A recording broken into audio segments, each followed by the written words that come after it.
Imagine it's the year 617. You are 62 years old. Your name is unrecorded, but your hands are not. They remember harvests lost to locusts and winters that cracked the very marrow in your bones. You live on the outskirts of Varnavik, a settlement pressed between dark Slavic woods and the widening ambitions of the Merovingian Franks. The ground is still frozen this morning, but the market bell has rung, and that means there is hope. Or at least trade. Your feet, wrapped in strips of raw wool inside rough leather, crunch across frostbitten mud. It's a half-day's walk to town, down a rutted track lined with stunted hazel trees and tracks of wolves. Over your shoulder hangs a woven sack of stinging nettles, cured for dyeing, and 2 wheels of cheese that you pressed last autumn, sour, hard, and smelling faintly of the barn where they dried. They're not worth much. But they're worth more than nothing. By the time you reach the edge of the square, your breath is a steady cloud. Varnavik is awake now, though barely. The market is nothing like the fairy tales the wandering monks tell. No banners, no music. Just cloths spread over barrels and crates, crude tables nailed from splintered wood, and fire pits that smoke more than they warm. The square smells of wet fur, sour ale, and something roasted, maybe badger. Or maybe not.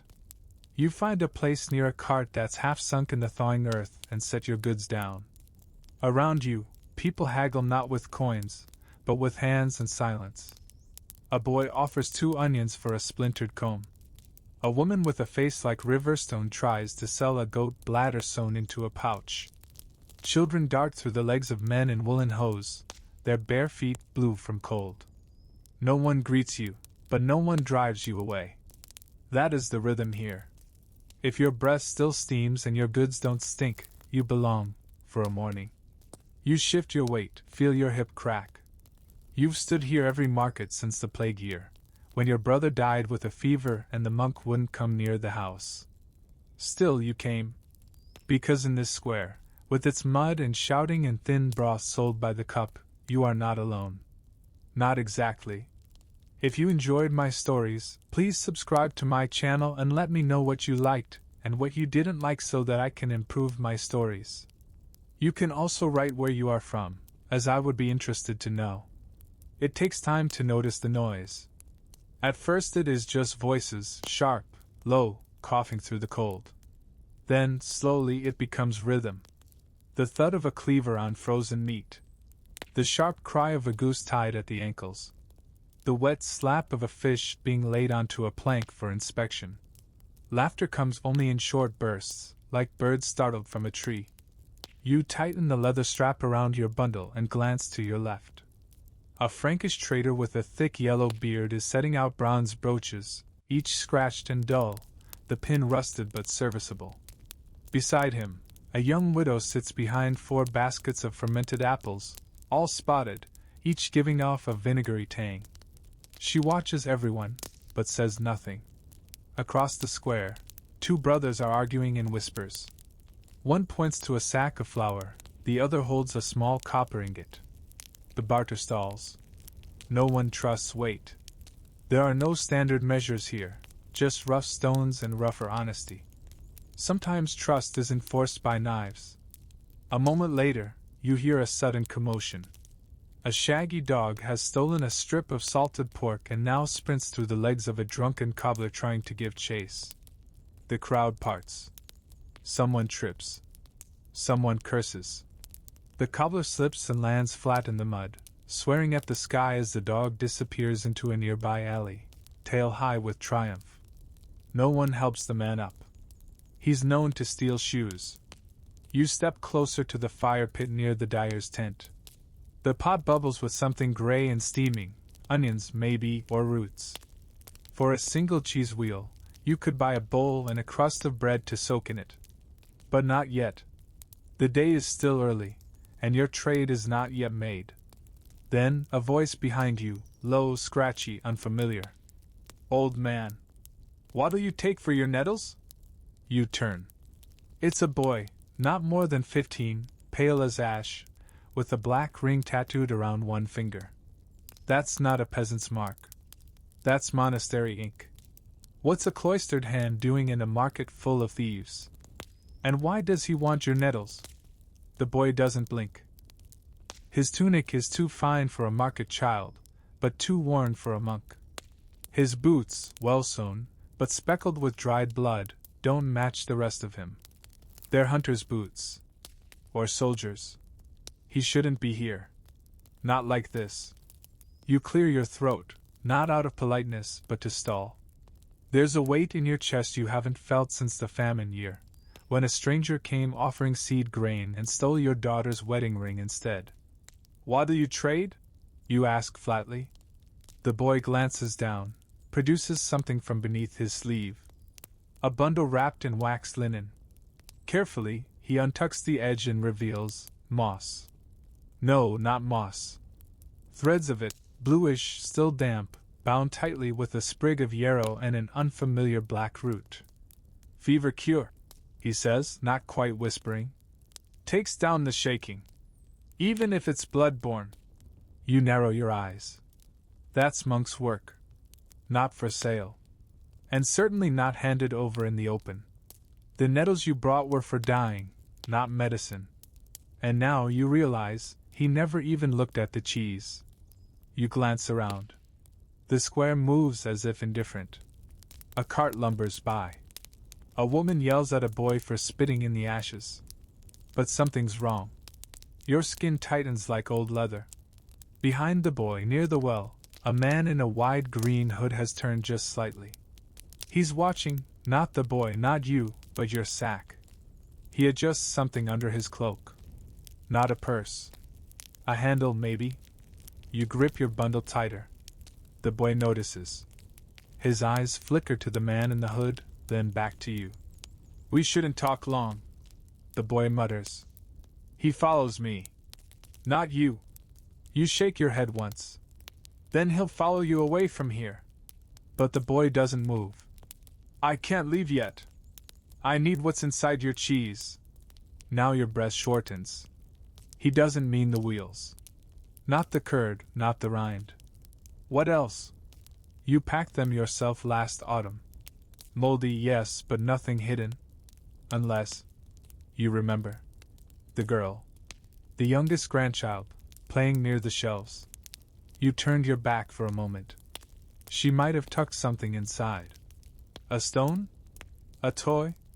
Or something someone told her to hide. I'll take both, he says. Nettles and cheese. I'll pay in silence. That's when it strikes you. He's not trying to trade. He's trying to disappear. But from whom? And why is your name suddenly no longer your own? You don't answer him, not right away. Instead, you glance past the boy, past the man in the green hood who's still pretending not to watch. The crowd has shifted.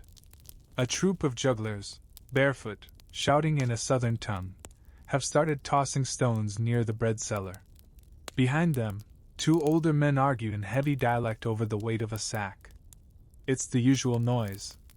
But now it feels staged. Distracting. I don't like games, you say quietly. I don't play them, the boy replies. But you're not convinced. No one just asks for silence in exchange for cheese. And no one outside the cloister knows the phrase the way he said it. I'll pay in silence. It's a vow. A liturgical one. From a northern monastery. You heard it only once, decades ago, when a monk was excommunicated and bound to silence for penance. That monk had vanished the next winter, after a fire that took 6 novices and the abbot's scrolls. The boy lifts the cheese carefully, as if he already knows its weight. His fingers feel along the base, slow, deliberate, like a person who knows exactly where to press. Then, with a slight tug, he peels back a piece of cracked rind. And there it is. A seal. Round, black, pressed into wax that's flaking now but still clear in its purpose. A signet from a monastery library, one you haven't seen since your brother's death. It's not yours. It's not his. It shouldn't be here at all. Where did you get that? You ask. But he only lifts the bundle and looks to the edge of the square. The man in the green hood is gone. No time, he says, voice suddenly shaking. They'll search me before dusk. I'll draw them off. You reach for his arm. You need protection. But he pulls free. I need distance. If I'm taken, they won't find it on me. He hands the cheese back to you, now visibly trembling. Hide it. Burn it if you must. Just don't open it. Not here. Then he's gone, disappearing between two carts, fast for someone so thin. You want to call out, but something tightens in your chest. Because you're not alone. The green-hooded man now stands beside the widow's apple stall. He's holding a dagger in one hand, slicing fruit for her with unnecessary patience. But his eyes never leave your bundle. And in that moment you realize, the market is no longer a place of trade. It's a trap. And you are no longer a visitor. You are bait. You don't turn around. When danger approaches, the young flinch. The old wait. You've waited through wars. You've watched frost kill entire fields in one night. You've learned that movement invites attention. So you crouch beside the tanner's wall, the cheese still at your feet, the waxen seal now pressed beneath a layer of moss and straw. A lion waiting. The footsteps are soft but deliberate. Not rushed. Not cautious. Measured. Then a voice, low, flat, foreign. Old man. You drop something. You don't look. Instead, you grunt as if you've heard nothing and shift your weight, making a show of relieving yourself against the shed stone. You hear a slight scuff, the man shifting his foot. Then the smell hits you, not sweat or smoke, but something sharper. Saffron? No. Powdered bay leaf. Monk's cologne. You finally glance back, careful, slow. The green-hooded man is no longer hiding behind his fruit. He's here, no more than 5 paces away, his hands gloved despite the thinning spring air. His eyes are cold. Not angry. Just certain. I saw the boy give you something. You wipe your hands on your cloak and feign confusion. A boy gave me trouble. He took my cheese and ran. A pause. The man tilts his head slightly, calculating. Then he smiles, not with warmth, but with confidence. He won't get far. He limps on the right. And he's got ink on his teeth. Novice mark. You pretend to frown. Did he steal from you? Yes, the man says smoothly. He stole something that doesn't belong outside the cloister. You nod slowly. That's how boys are. Always stealing what they don't understand. Another pause. Then the man steps closer and crouches beside you, squinting at the mossy ground. He didn't tuck it here? He asks softly. You shrug. He looks directly at you now. Not as a threat, but as a test. You've seen the seal, haven't you? You meet his gaze for the first time. I've seen too many seals in my life. Most are broken. To your surprise, he chuckles. Not loudly. A dry, papery sound. If you see him again, he says, standing, tell him the fathers will take him back. We forgive our children, even when they wander. You nod again, slow, empty-eyed. Then he's gone, his boots soft in the straw, his hood disappearing around the corner with the smell of herbs and deception trailing behind him. You wait a full minute. Only then do you kneel, fingers brushing the wax. It's still there. Still unbroken. Still pulsing with a meaning that doesn't belong in this century, let alone your basket. And you wonder, for the first time in years, whether the silence your brother carried to his grave was not shame, but duty. You stand. The boy gave you more than a seal. He gave you his danger. You leave the square without speaking to anyone. No farewells to the bread seller, no nod to the cooper with the missing thumb, not even a muttered goodbye to the widow with her vinegar apples. The square behind you folds into memory, smoke curling from bread ovens, laughter spilling from the tavern gutter, a child sobbing over a lost shoe. The market has returned to what it was, noisy, ordinary, and now utterly unsafe. The satchel against your ribs feels heavier by the minute. Not from the cheese, but from what it means. You choose the back road, the one that runs behind the potter's kiln and down into the alder woods. It's a quieter path, used mostly by charcoal burners and shepherds. The trees are close here, ash, birch, and oak, gnarled by wind and time. Their trunks lean inward like listening men. Sunlight barely reaches the frozen moss underfoot. You don't walk quickly. Quickness draws eyes. Instead, you walk as an old man ought, steady, resigned, with a limp not entirely faked. And all the while you listen. 4 steps. 4 hooves. For birdsong that might suddenly stop. The seal remains unbroken. But your mind keeps turning. The monastery it came from, if it's the one you suspect, was thought destroyed 2 decades ago. Not burned. Not sacked. Silenced. One winter, it simply stopped sending letters. No visitors, no monks at market. And when your brother traveled to find out why, he came back with a different voice. Quieter. And far more afraid. He never told you what he saw. Just that something was buried. And it must stay that way. But now that silence has been broken. And worse, it was carried into your market in the hands of a boy too young to know what he's carrying. A rustle behind you. Your heart tightens. You stop walking. The sound doesn't repeat. Just the breeze. Leaves shifting. Or something moving slowly, on purpose. You step off the road into the brush. Knees crack. You crouch behind a fallen log wrapped in lichen and cold. The satchel comes off your shoulder silently. Your fingers feel for the dagger tucked into your belt, not for fighting, but for cutting roots, rope, or sealing one's own fate if need be. Another rustle. Closer this time.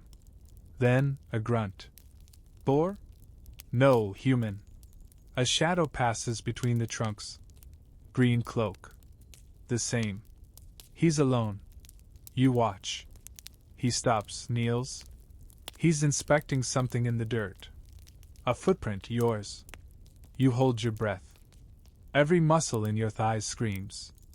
Your knees throb. But you remain perfectly still, even as a thorn draws blood along your palm. Then he stands again, and walks on. Not toward your hiding place. Past it. Deeper into the trees. He's not hunting you directly. He's hurting. And you realize, too late, that this forest isn't your escape. It's the funnel. The forest opens into a hollow. You recognize the place before your eyes confirm it. A wide, sunken basin ringed with stunted birch and ancient oak. The old charcoal ground. You'd almost forgotten it was here. They called it the mouth when you were young, though no one ever said why. Charcoal burners used to camp here for weeks, tending slow fires beneath banks of turf and ash. Their faces always blackened, voices hushed. As if the smoke carried something listening. It's been years since anyone burned here. The trade moved south. Or maybe the forest took the place back. But now, something's disturbed it. The air smells faintly of scorched bark, though no smoke rises. A single crow wheels overhead, silent. The ash basin below is still, but not undisturbed. At its center, a mound, a slight rise in the soil. Recent. Intentional. You step down carefully. The ground is soft with thaw, and ash clings to your boots like flour. Around the mound, footprints. Broad, deliberate. A man's gait. One who knew where to step. You kneel. The cold seeps through your knees, but you don't care. You brush aside the topsoil, ash, moss, and a brittle crust of burned leaves. Beneath that cloth. Faded. Stiff with frost. Beneath the cloth, leather. A monk's scroll satchel. Still sealed. You lift it. The weight is uneven, light, but dense. As though it holds not words, but a decision. You don't untie the knot. Not here. Not in a place like this. Instead, you scan the clearing again. And see it, carved into the largest boundary stone. 3 rods in a wheel. The mark. Again. You back away, the satchel tucked under your arm, your breath slow and visible. The trees creak softly. Not with wind, but with age. With memory. You whisper an old word. Not in Latin, not in church tongue. Something your grandmother once said when storms came at night. Stay. But the feeling follows. This place was meant to be buried. And someone tried to keep it that way. Yet now it's open.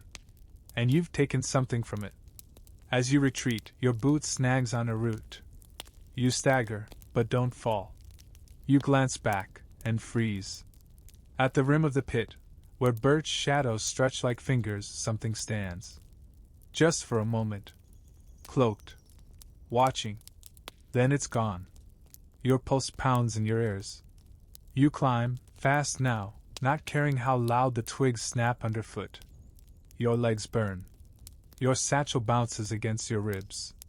Only when the trees close again behind you do you stop. You've seen war. You've seen winter take children in their sleep. But this is something older than hunger. Older than even fear. You've carried heavy things in your life. Stone, grain, your wife's body when the fever took her. But nothing that ever felt like this. Like the forest is remembering you. You keep walking. Because now you know, the boy wasn't hiding from men. He was hiding from what they failed to contain. You return toward your home by the long path behind the grain stalls. The market square still echoes behind you, shouts, clatter, the smell of singed wool and sweat clinging to your clothes. Yet something tugs at your attention. You pass the tanner's tent. Still open, though the sun has dipped. A woman haggles with him over the price of a pigskin belt. She holds a baby on her hip. The child coughs, wet and sharp. Across from them, a man is selling knives with carved bone handles. They are too fine for farmers. His cart bears no guild mark. You wonder, as you always do, where he came from, and where he goes when dusk falls. Rounding the alley behind the cooper's house, you take the path that runs along the ridge toward your own hut. A narrow track. Used only by those who live nearby. That's when you smell it. Smoke.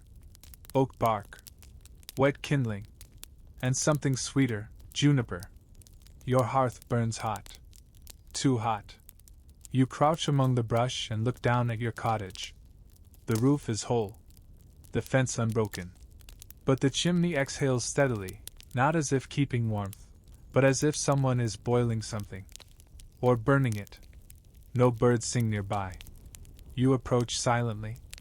You've done this before, in younger years, when returning from hunts where you weren't the only one stalking prey. Your hand rests on the curved hook of your belt. Not a weapon, but sharp enough. The cottage door is closed. You know you left it ajar. The latch is engaged from the inside. You knock once, soft. No answer. You step around to the back. The small window near your storage croft is open by a finger's width. Just enough to let air in. Or sound out.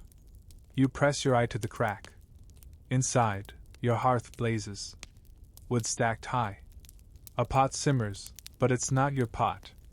You don't own one with that many iron rings around the rim. Someone has fed your fire. Someone with time. Or intent. You return to the front, slower now. The market taught you something today. Not about trade. Not about prices. About how many strangers walk among familiar faces, speaking in borrowed dialects, carrying old things disguised as cheese, or bread, or prayer. You push the door open. It creaks louder than it should. Inside, no one. But on the table, 2 copper coins. Imperial. Not used in years. Not by locals.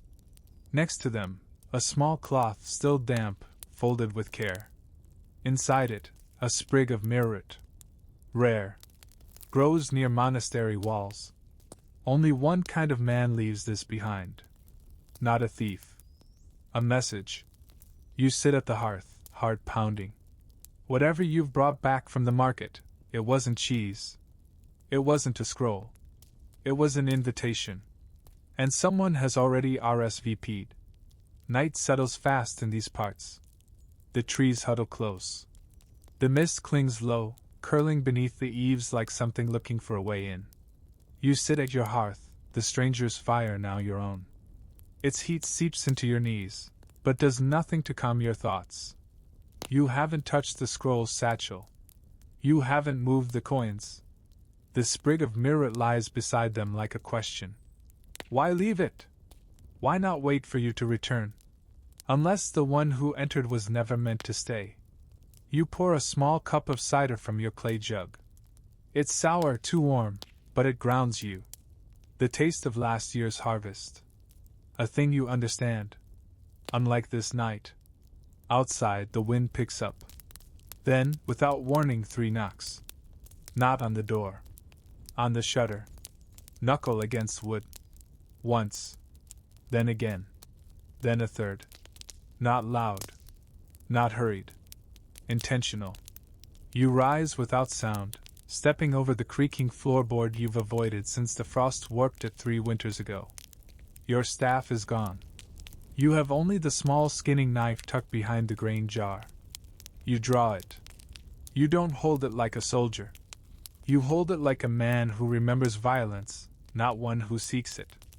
You open the shutter with a snap. No one. Just the darkness. And a pouch. Hung on the outer hinge by thin twine. You pull it in carefully. Untie the knot. Inside, a single market token. Carved bone. No guild stamp. You haven't seen one like it in years. Once, when you were barely 20, a merchant from the south came to Dromakiv. He sold salt and rumors, and when he left, he paid in these tokens, saying they'd be honored only by those who knew. You kept one for years, then traded it away during a harsh spring. Now another has returned to you. You turn it in your palm. Etched into its surface, the same mark. 3 rods in a circle. The seal. Your fingers curl. This is no longer chance. This is invitation. Or summons. You pace. You speak aloud, not to anyone, but to silence itself. What do you want from me? And silence answers, as it always has, by withholding. You place the token beside the coins. You douse the fire down to coals. No smoke. No scent. Then you sit beside the shutter, knife still in hand. Because markets don't end at sundown. They just change form. The night does not end. It only thins. You doze in fragments, never fully giving yourself to sleep. The coals whisper under the hearthstone. Outside, wind brushes the thatch, and somewhere in the woods, a fox screams, a shrill, almost human sound. You've heard worse. In war. In birth. In fire. The cottage remains undisturbed. Until just before dawn. You don't hear the rider. You feel him. The earth doesn't shake, but the rhythm changes. As if the silence steps aside to let someone pass. You rise from the bench near the shutter, your back stiff, your blade still in your hand. Outside, the stars blink pale and few. Then a thud. Soft. Measured. Something lands outside your door. You wait. 5 breaths. Then 10 more. You step out barefoot, the frost numbing your soles instantly. The world smells like iron and burnt milk. Fog snakes low between the grass. A pouch. Another. But smaller than the last. Wrapped in oilskin. Tied with butcher's string. You kneel slowly, examining it with the suspicion born of many winters and too many memories. It isn't heavy. No coins this time. You bring it inside, unwrap it slowly. Not a token. A scrap of parchment. Edges torn uneven. The ink, your ink. Faded brown, slightly blurred by age. One name. Your brother's. Written in your own hand. You sit down. Hard. You remember the page it came from. A letter. One you wrote 23 years ago, after your brother returned from the monastery changed, haunted, some whispered. You had written to the prior, begging for truth. Begging to know what had broken your brother's voice. You never sent the letter. You burned it. In this very hearth. But now, part of it is back. And someone wants you to know they have the rest. Your hand shakes, but not from fear. From recognition. This isn't just a secret. It's a ledger. A record. And you are not the only one listed in it. You rise and open your storage chest. Beneath the barley sack lies your old travel cloak, moth-eaten, but warm. Beneath that, a leather belt wrapped around a satchel that's been sealed longer than you've wanted to admit. You packed it once before. The day your brother stopped speaking. You never used it. But now, it seems, you are no longer waiting for the past to catch up. It already has. And it brought parchment. The market never truly sleeps. By the time you return, the sun barely lifts over the rooftops, but already the first carts have arrived. A donkey brays near the tannery. Smoke spirals up from a brazier where a fishmonger grills small salted roach. You walk among them wrapped in your travel cloak, hood low. No one greets you by name. They should. You've been coming here since your beard was black and your back unbent. You've helped lay some of these stones. You've shared ale in silence with every third man who sells barley. But today, your name is gone. You pass the old corner near the well. A woman sells boiled beetroot. The spice merchant from Rajal is back, his stall rich with saffron, and still pretending not to cheat the waits. All familiar. Until you reach your place. Or what used to be yours. A narrow wooden table beneath the eaves of the chapel wall. That crooked nail on the beam? Yours. That worn post you carved a notch into each spring to mark snowmelt? Still there. But someone else stands there now. A man of medium height. Cloak too fine for a forager, too plain for nobility. His face, unremarkable. His hands gloved. And on the table in front of him, bundles of nettles, dried moss, wormwood. Herbs you used to sell. You pause, just within view, half hidden behind the old candlemaker's booth. A woman approaches his stall. Thin, red-eyed. Widow. You know her. Her son drowned in the mill pond last Lent. She speaks softly. And the man answers, with your name. Not your real name. Not the one on your birth writ. The one people here use. The one they've said with trust for decades. He says it easily. Naturally. As if it belongs to him. Your teeth clench. You move closer. You're near enough now to smell his goods. Dried dock leaf. A hint of valerian. But underneath that, a sharper note. Something oily. Something that doesn't grow wild. Your hand rests on your satchel, heavy with the scroll. You consider confronting him. Publicly. You could shout. You could grab him by the cloak and drag him into the chapel square. But you don't. Because if he's using your name, he wants attention. And you've learned, when someone steals a name, they're not impersonating you. They're drawing you out.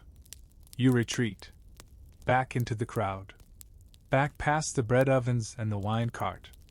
You let yourself be one more hunched old man beneath a hood. Watching. Listening. Not yet. You'll act. But first, you need to know what name he uses when you're not here. The boy you sent is no more than 10. Barefoot, with one eye clouded from fever and infancy. But he's sharp. Small enough to follow without notice, clever enough not to be caught. He returns just after Vespers, breath steaming, face pale. He didn't go to no house. He whispers. Didn't even go toward the quarters. Just walked slow. Like he knew the steps by heart. Where? The boy points, hesitant. The chapel. Back entrance. Through the gate where the pigs used to be. You know the spot. Behind the altar wall, where the path narrows and the ground dips. There's a wooden post there, crooked, It used to hold prayer banners during harvest feast. No one uses that door now. Not for worship. You give the boy an apple and send him away. He doesn't ask questions. He's learned, like most of the poor, that curiosity has teeth. That night, you approach the chapel alone. It looms against the sky, small by noble standards, but tall enough to cast shadow even in starlight. The door the boy mentioned is warped, dark with rot at the base. But recently disturbed. Mud scraped near the edge. Scratches on the lintel. No lock. Just silence. You press your hand against the wood. It gives. Inside, it smells not of incense or beeswax, but of damp straw and tallow. The side hall is unlit. You step forward slowly, boots brushing grit. Your fingers trail along the stone. The old baptismal basin is still there, dry. Forgotten. Behind it, a wooden crate. Empty except for a leather strap and a gloved fingertip. Severed. Dried. Curled. Your stomach tightens. A draft moves near your feet. Not air. A hollow. You crouch and find it, a hatch. Barely the size of a man's shoulders. Covered in soot. Once used for coal, maybe? Or contraband. Or something else. You listen. Nothing. And then, a breath. From below. Sharp. Wet. Someone is down there. You stand quickly, heart hammering. You don't flee. You walk out. Calm. As if you've prayed. Because whatever is beneath that chapel isn't finished with you yet. And tomorrow, when the market returns, you'll leave no herbs on your table. Only a sign. Gone to bury the dead. By the time the market stirs to life, you are already gone. No herbs on your table. No nettles. No dock leaf. Only a scrap of linen, pinned to the beam with a sliver of hawthorn. Gone to bury the dead. It's a lie. But it's also true. Because something has died. Not flesh. But distance. The safe space between your past and the hands that now claw their way through the present. You watch from a rise beyond the north lane. Cloaked. Still. Just another early riser with nothing to sell. The market begins its ritual. Smoke. Voices. The thump of barrels. A mule resists its reins, stamping like it remembers other lives. Then he arrives. Not the herbalist. A monk. Or someone who looks like one. No robe. But the bearing.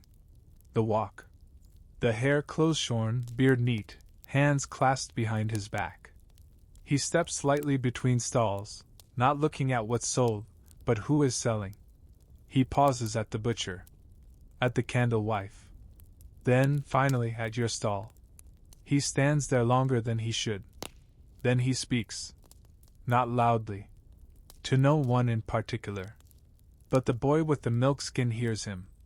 He repeats the words to the tanner's son, who tells the baker, who tells the girl with the broken shoe. And within an hour you hear it. He asked for you by the name you haven't heard in 30 years. Not the name you use in trade. Not the one on tax lists or winter rolls. Your brother's name for you. Ellis. A name no child in this town has ever known. Only one person still lives who could have passed it on. And he hasn't spoken in 12 years. You return home at dusk. Quiet. Undisturbed. Except for a small item wedged beneath your door, a fragment of slate. On it, carved not with ink, but with fire. Ellis. Come walk where roots break stone. No signature. No seal. But you know the path.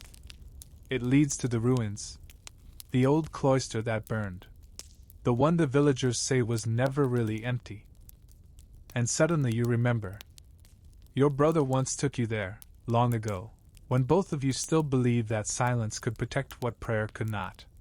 The path to the ruins is mostly forgotten.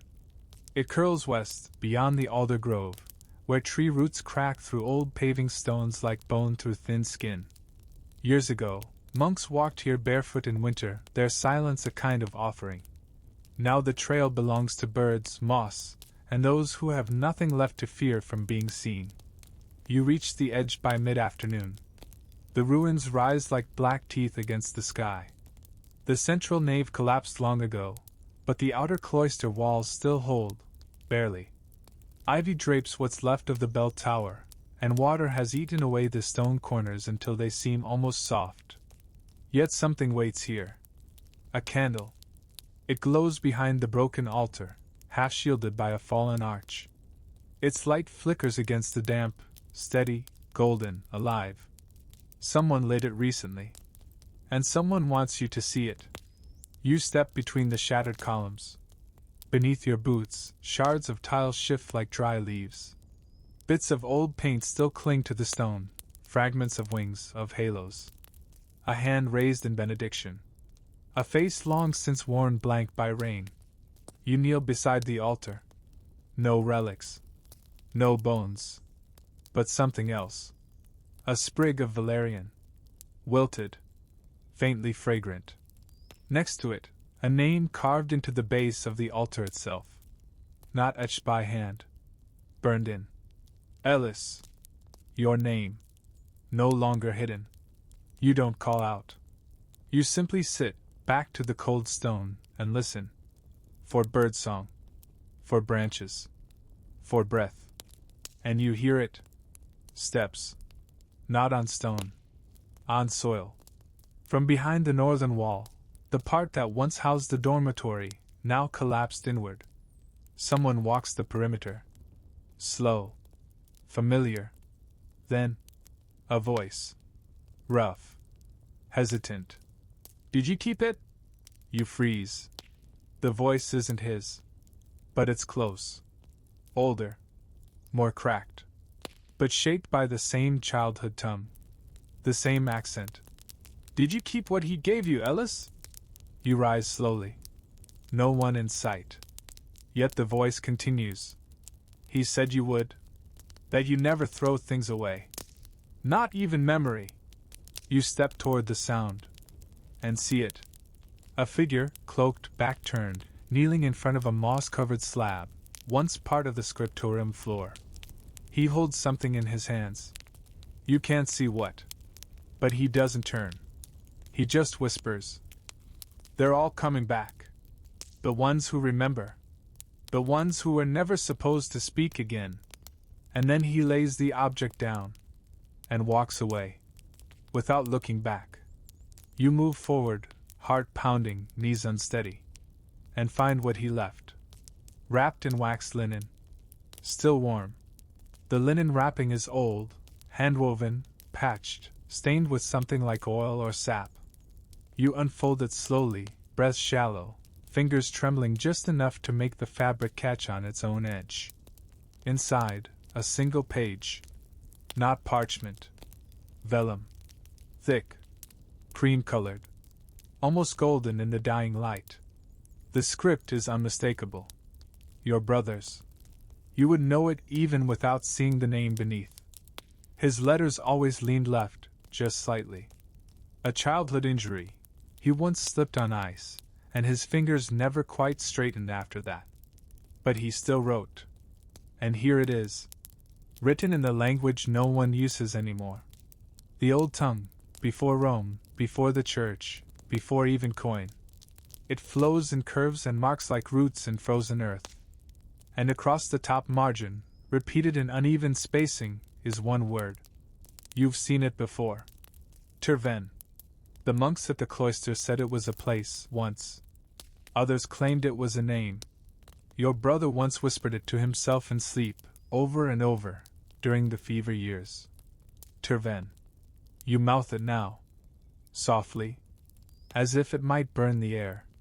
Beneath it, diagrams. Not maps. Not letters. A spiral. A figure bent in prayer. A tongue stitched shut. And finally, the mark. 3 rods in a circle. But here, it's different. Because this time, the rods are broken. Split apart, jagged, like something undone. You turn the page over. The back is blank, but pressed into the vellum from the other side, faintly, as if made by pressure rather than ink, is a symbol you don't recognize. You trace it with your nail. A triangle inside a square. Or perhaps a roof within walls. A house? Or a trap? You stand again, the page trembling in your hands, and look to the path the figure walked. No footprints. No movement. He left without sound. Without name. But not without purpose. You roll the page carefully. Wrap it again. This time in your own cloth. The one you used to bind nettles. It still smells faintly of soil and vinegar. You tuck it into your satchel beside the unopened scroll. And for the first time since market morning, you understand something clearly. This isn't about trade, or secrets, or even silence. This is about a word. A word that was never meant to survive. A word that someone is using again. The sun rises with a pale, reluctant glow. You descend the ridge path slowly, hood raised, boots still damp from the mossy trail near the ruins. The vellum page is wrapped threefold now, first in your satchel's lining, then inside an oilcloth, and finally, bound with wax string. You don't know what it means yet. But someone does. And they've brought the market under new rules. When you arrive, it is not the same. The bread stalls are gone. So too the familiar stammer of old Mila's voice as she sells turnips by the dozen. The boy who always chased chickens past the farrier's post is nowhere to be seen. In their place, a line of tall figures in charcoal robes, faces shadowed, sleeves wide. Not monks. Not soldiers. Something else. Something older. Each of them stands behind a stall where no goods are laid out. Instead, one shows a copper bowl filled with ash. Another presents a flat stone with dried berries arranged in perfect concentric rings. The third, most disturbing of all, offers a mirror. Cracked. Smudged. Facing skyward. The townsfolk strangely comply. They approach quietly, leave small tokens, hair, bits of cloth, carved buttons, and walk away. No words are spoken. Only glances exchanged. Something about it feels rehearsed. As if it's been done before, in secret, and only now allowed to surface. You slip through the crowd, unnoticed. Until you reach your own stall. It's still empty. But not untouched. Someone has carved a symbol into the post. Not the broken seal, something newer. A circle, surrounded by 12 dots, each one marked by a downward line. A clock with its hands fallen off. And at its base, a single word. Terven. You feel eyes on you. But not from the crowd. From above. You glance toward the chapel's roof. There, half hidden behind the slanted gutter line, is a child. Watching. Silent. Pale. The same cloud-eyed boy who once followed the herbalist to the chapel. He raises one finger. Points behind you. You turn. One of the robed figures has stepped forward. He bears no wares. No bowl. No mirror. Only a strip of parchment, held open in both hands. Your brother's handwriting. Again. But these are not prayers. They are names. And yours is first. The man says nothing. He merely lowers the parchment, folds it in precise thirds, and tucks it inside his robe. Then he steps aside. Not toward you, but toward the center of the square, where the crowd has begun to notice. One by one, the townsfolk turn. Their faces wear no shock. Just a strange composure, as if they expected this moment, even if they never spoke of it. The bell tolls once. But it's not the chapel bell. It's lower. Rougher. As though made of iron left in sea air. A sound that lands heavy in your bones. From behind the farrier's stall, two more robed figures emerge. Between them, they carry a small chest bound in green cord. They set it on the ground, unfasten the clasp, and lift the lid. Inside, salt. But not the clean white kind traded with the coast. This is dark, mixed with ash. You've seen this before. Years ago, during the famine, a merchant from the interior brought it in barrels, said it kept spirits from rising during the burying days. Said it calmed the restless ground. That was the first time you heard the word turvan. The salt is portioned now. Handfuls dropped into small clay dishes, each passed from one cloaked figure to another. They carry them through the square, offering them to each trader. You are the last. A woman, barefoot, robes trailing through the mud, holds the bowl toward you. Take it, she says. Her voice is clear. No accent. Like water poured from stone. You hesitate. Why? You ask. She tilts her head. Not with impatience, but sadness. Because if you don't, the weight returns to blood. You don't understand. But your hand moves. You take the dish. The salt burns cold. You do not sleep that night. You sit on your floor, knees drawn up, the clay dish of ash salt in front of you. It hasn't cooled. It hasn't changed. You try placing it near the hearth, then outside on the frozen step. Nothing alters its strange, glimmerless burn. At dawn you return to the market. The stalls are gone. No cloaked figures. No mirrors or bowls. Just the faintest scent of smoke, and patterns pressed into the mud where dozens once stood. The only presence is the wind, restless and unbound, chasing bits of straw across the square like forgotten thoughts. Then you see him. The false herbalist. He stands at the far end of the square, near the old wall where lime was once stored. Alone. No table. No goods. Just his cloak, and that gloved left hand.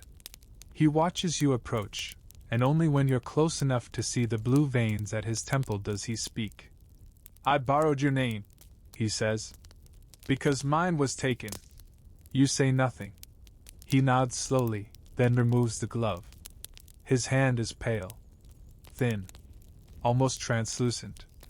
But there's no shadow beneath it. The light passes through his fingers and touches nothing. Not the ground. Not your boots. Not even air. I gave it up, he says. The day I joined the trade. Not for herbs. For memory. He steps forward and holds out a folded cloth. Inside, another page. A match to your brother's. On it, a single line. If memory is to be sold, let it be weighed in silence. And then he walks into the chapel. You never see him again. The first snow arrives without warning. Not a flurry, but a quiet, steady veil that falls over the town like ash from a sky that forgot to burn. It coats rooftops, fills the cracks in the cobbled square, dusts the chapel spire. But it does not touch the place where the stalls once stood. That ground stays bare. Black. Almost warm to the touch. You walk there before sunrise. The satchel is light now. No herbs. No bundles. Only the pages, the 3 of them, wrapped in waxed cloth. You carry them like an offering. Like a burden you agreed to without memory of the promise. A boy watches you from the bakery roof. Not the pale one from before. This one is darker, wide-eyed, cheeks red with wind. He whistles once. Then disappears behind the chimney. At the center of the square, a table has been placed. No one saw who brought it. It is rough-hewn, heavy, and still dusted with sawdust. On it sits a scale. Old. Bronze. The kind used by spice traders in cities far from here. Beside it, a bell made of clay. You place the first page on the left pan. The scale tips slightly. You add the second. Then the third. The balance holds. Nothing moves. Until the bell rings. Soft. Low. It doesn't echo. You lift your eyes. The square is no longer empty. A crowd has gathered. Silent. Unmoving. Some you recognize, the candlewife, the shoemaker, the man who sells lye soap. Others you've never seen, faces too still to belong to anyone living nearby. One steps forward. He wears no cloak. No mark. Only a scar across his neck and a single braid wrapped in copper wire. He lifts something from his coat. A fourth page. He sets it on the table, next to yours. The scale shifts. Then settles. He nods to you, not as an equal, but as a witness, and says the first words spoken in the market since the cloaked ones vanished. Winter holds until the debt is named, and you realize this market was never about trade. It was about remembering who owed whom. The silence is colder than the snow. No one moves. The scale rests still. The fourth page lies atop the others like a final breath. The man with the braids says nothing more. He steps back into the gathering, and though his presence lingers, his figure vanishes between breaths. You stand alone beside the table. No guards. No monks. No buyers. Only watchers. And the waiting weight of what must be spoken. You pick up the fourth page. It's newer than the rest. Your brother's hand again, but steadier. More recent. The ink is not faded. The parchment still holds warmth. At the top, a single phrase. Debt is not what was taken. It is what was kept. And beneath it, names. Not just yours. Your brother. The herbalist. The monk with the scar. A woman whose name you haven't heard in 20 years, not since the winter when the chapel first closed. And one more. The town of Dromakiv. Not a person. A place. They remembered everything. The herbs mismeasured. The weights tipped. The favors never returned. The truths sold quietly behind crates of cabbage and sacks of rye. The lies written into silence. The silence traded for warmth. The market had never forgotten. It had written it all down. You raise your voice. Not loud, but enough. You read each name. One by one. Some who hear weep. Some turn away. Some fall to their knees, not in prayer, but in recognition. When the list ends, the scale tilts. Slightly. Then rights itself. The clay bell cracks. Clean through the center. A gust of wind scatters the snow in one spiral motion, and where it clears, there are no footprints. Not yours. Not anyone's. The square is clean. Not empty. But clean. And the weight you've carried since that first knock on your shutter is gone. You step away. The satchel is empty. The snow, now falling again, touches the stall posts, the chapel steps, the rooftops. This time, it melts on contact. The market has ended. For now. You've watched all the way to this moment. That means something. It means you're ready to hear the part that no one speaks aloud at the hearth. Not to children, not to travelers, and certainly not to those who only come to market once or twice a year. You're ready to hear what happens after the stalls are packed away. What happens when the torches are snuffed out and the coins stop ringing. When trade no longer deals in barley or wool or weight of meat, but in things older than goods, and lighter than dust. Because every market has two faces. One for daylight, and one for the night. The chapel doors should not open after sundown. That is what the scribes always said. That is what the townsfolk repeat, even now, when few remember why. But tonight it does. The snow has stopped. The square lies silent. The fire in your hearth long since died. And yet you walk, lantern unlit, salt still resting in the crease of your satchel. Because you saw your brother. Only for a moment. At the edge of the market ruins, where the footprints never melt. He did not wave. He did not call your name. But he wore the same cloak he was buried in. And you followed. The chapel is colder than the square. No candles. No icons. Just the shape of stone and echo. You step through the nave and into the back stairwell, one that should lead nowhere. But tonight it opens. You descend. There are no torches. Only glows, faint blue wisps that hover above the ground like breath in reverse. You reach a chamber that smells of rosemary, and something else, warm ink. And there, seated at a low table, is a woman. She is old, but not with age. Her skin is smooth, her hair long and silver. She looks at you the way an archive might, without curiosity, but full of knowledge. She gestures to the stool across from her. On the table, a ledger. You open your mouth to speak. No names, she says. Only years. She lifts a quill. State what you wish to remember, and what you are willing to forget. You hesitate. Because something in you already knows, you've been here before. And that time, you gave away more than you meant to. She turns the page in the ledger before you can speak. There, written in her own hand, is a record. Year 681. 1 season of mourning.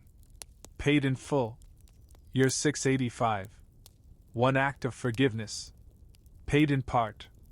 Year 687. Returned. With interest. Your breath catches. Year 687. That was the year your brother vanished into the woods. Not yet dead, not yet gone, only missing. The year you forgot how his voice sounded when he was kind. The year you stopped lighting 2 candles. Returned? You whisper. She does not answer. Instead, she places a second book in front of you. This one is blank. 4 trades not yet made, she says. You look down. The pages shimmer faintly, as if they're made of something thinner than paper. You reach out to touch one, and a memory leaps forward, not yours. A winter feast. Firelight. Laughter. A red ribbon in someone's hair. Then it's gone. This ledger, the woman says, contains all the years people have offered, but never claimed. Whose was that? She tilts her head. A girl from Lasker's Crossing. She traded the memory of her wedding day for the ability to sleep through grief. Did it work? No, the woman says. But she never knew that it didn't. You close the book. Your fingers tremble. Because you now remember a day in 685 that never happened, a conversation with your brother under the lime trees. He forgave you. You forgave him. And yet, it feels like parchment. Dry. Not true. I want it back, you say. She lifts the quill. And what will you give in return? You look at your hands. Your satchel. Empty. You feel the weight of all the years you never missed. Until now. I don't know, you say. The woman nods. Then come back when you do. But remember. She leans closer. Some years do not like being traded twice. You return the next night. Not out of hope, but hunger. The hunger for a year you never lived, and yet feel missing like a tooth once loosened in childhood. The woman is waiting. As before. As always. But this time the chamber is different. The air is thicker. The blue wisps that once hovered calmly now flicker like uncertain flames. And on the table, alongside the blank ledger, sits something new. A key. Brass. No teeth. Just a long shaft and a hollow ring. You've brought nothing, she says. You nod. Not yet. But you still wish to claim what was once yours. You hesitate. Then, yes. She does not smile. But neither does she refuse. She gestures to the ledger again. This book records what was offered, but never spent. Lives that were never chosen. Moments that passed, like puddles in spring. She opens a page. Points. You read. Year 684. The path not taken. Paid in full. Owner deceased. Year 688. The vow never spoken. Awaiting collector. Year 689. The silence that saved a life. For sale. You read faster now. Line after line of what could have been. Why keep these? You ask. She runs a finger along the spine. Because even what we do not choose leaves a shadow. and some traders prefer the shape of what might have been. You reach out. Not toward the book. Toward the key. She does not stop you. As your hand closes around it, the chamber shudders. Dust falls from the ceiling stones. The blue wisps vanish. What does it open? You ask. She meets your eyes. Yourself. And in that moment you understand. To retrieve the unlived year, you must unlock the version of you who once lived it. There is no lock. No door. No box. No iron clasp. The key does not search for something to open, it waits. As if the unlocking must happen within, not around. You sleep with it under your tongue. Not by choice, but by some instinct deeper than sense. And when you wake, it is gone. But the world is different. You smell lilac. Hear bells not rung in years. The sun cuts through the shutters at the wrong angle. And outside your cottage, a small voice calls your name. It is a child. Yours. A boy with your brother's eyes and a laugh you've never heard. He runs to you, arms wide, carrying a wooden flute. Papa, come see what I made. You do not cry. You do not speak. You simply follow. Because you remember now. The year you traded. The moment you gave away the dream of family for something you once thought more urgent. Survival, vengeance, clarity. You no longer recall what. But you recall this boy. And the scent of his hair. You spend the day in a life not yours. A wife whose touch feels like the ending of a prayer. A house with a crack in the threshold stone. A market quieter, simpler, one without cloaks or broken mirrors. And as dusk falls, the world begins to shiver. The cracks show. The bell repeats too often. The child's shadow blinks. The ledger calls. You return home to find the key on your pillow. Only now it is cold. And rusted. A note beside it, not in your hand. One day only. No returns. No second trades. You knew this. You hold the key. You remember the price. You say goodbye. You carry the rusted key to the chapel. Not in your hand, but in your mouth, behind your molars. That's where memory stays, after all, near the jaw, where grief grinds. The chapel is dark. No glow. No figure. No scent of rosemary. Only the woman. She is standing for the first time. Her eyes are paler now. The ledger is gone. The table bare. You do not speak. She nods toward the altar. A single bowl sits there. Earthenware, unadorned, filled with water that does not reflect. You approach, lean over. Your own face does not appear. Instead, you see another. The child. The wife. The version of you that never was. The woman's voice comes behind you, faint as frost. Memory is a garden. You do not just pull a weed. You pull the soil with it. You ask, "What can I give?" She raises one hand, not to take, but to show. Inside her palm, a single red thread. Give what ties you to what is no longer yours. You reach to your neck. You had not noticed until now, a knot of fabric old, tight. You loosen it. The air sharpens. You drop the thread into the bowl. The water trembles. Darkens. You feel something leave you. A weight. But not sorrow. Something heavier. Then silence. She turns away.